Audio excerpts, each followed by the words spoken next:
Lumberjacking it.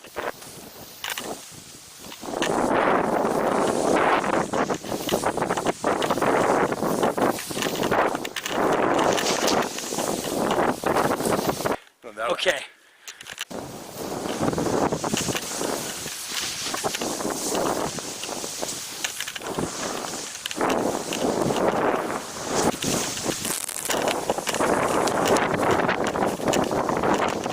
Marhar Lumberjack, and it is basically a different take. They have two kind of powder rides. You have the traditional surfy powder ride that everybody's really into these days, and then they have this true twin kind of skatey, short, fatty, skatey powder ride. Yeah. And I rode it 3 days. Jimbo rode it 1 day, and we just got it today. Every day the powder kept getting better. I was worried we weren't going to really get a good take on this, but we got some great, like, I don't know what happened because it wasn't a great storm, but we probably got a foot and a half, maybe even a little more in some places. Wind. Yeah. It started out really warm and then finished cold. Yeah, it really laid down. It was really a good way to end the day. To end this storm cycle. And your week, yeah. Good day for you, yeah. Yeah, I'm almost ready for the weekend and little family time, and I'm just going to be smiling about those powder turns all weekend. And this is very surfy, very slashy. This is just right at centered, and it's got really good float for its size. It's like a 152. Yeah. And that felt just right for me. It's got a couple cool things going on for it. You'll see in the on the table review that it's kind of flat to a little bit of rocker, but then the whole board has the sides lifted. Now, it's pretty boring on groomers and pretty washy. Yeah. That lifted just tack. A little delayed on that turn. Yeah, it makes you feel at first like your boots aren't tightened up properly in your bindings, like they're loose. Then you start to get used to it.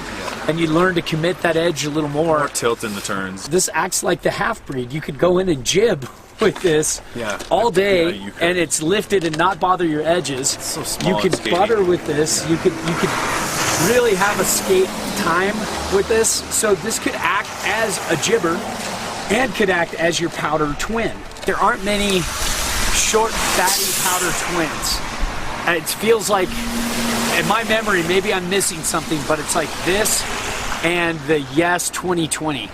Both have their own positives and negatives, where the 2020 isn't as strong as a jibber as this, the 2020 is a better turner. So, they both really have a fun, unique, short, twin, fatty approach to the mountain that I really liked. It's more of a board to kind of just play around and butter it. Just go ride the jib park. Maybe hit a small kicker or two. What'd you think, Jimbo? The float on it was unreal considering its size. It was really, I just slowed it down for this quarter. I didn't want to take it too fast. I did take it a little bit fast down the Paranoids just to see how it would handle that chatter and that the secondhand smoke, as I call it, the powder that's been chopped all up to bits. I didn't want to go super fast on it though. That's not what it's for. I think it's just to slow down and really just enjoy your turns, get skatey around the trees, hop around a switch, barrel out these tree branches, hit little wind lip. Yeah. It was so fun. Like Bachelor in this board would be. Oh, that's what I was just thinking. Cloudline. Yeah, Cloudline and Bachelor in this board. That would be so cool. Oh my god.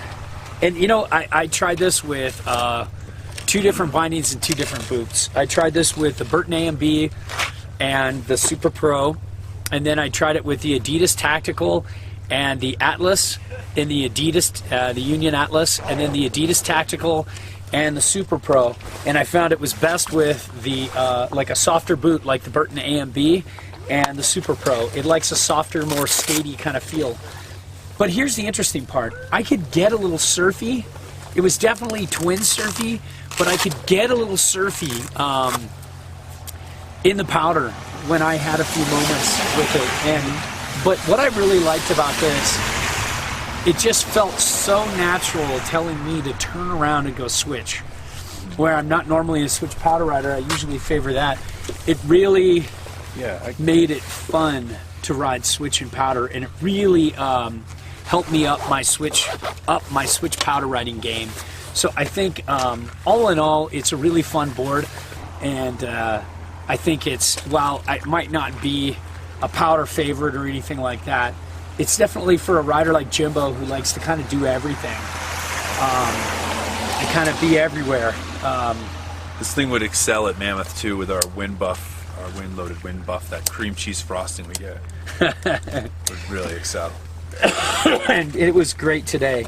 And it does have that side cut technology. I don't know if I mentioned that. I might have doubled through. And it's got a super soft, medium soft flex. And I could just butter this for days.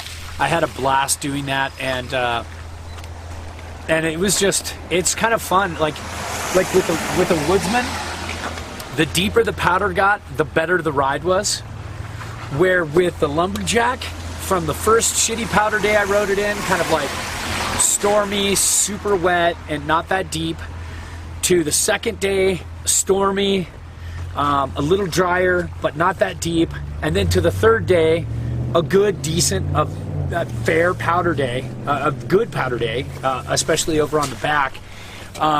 All 3 days, it did well. Obviously, the third day was the best because of the powder, but the board never let me down in all those conditions, where I felt like this board got better every day. It got better, where this was still great and consistent throughout all that.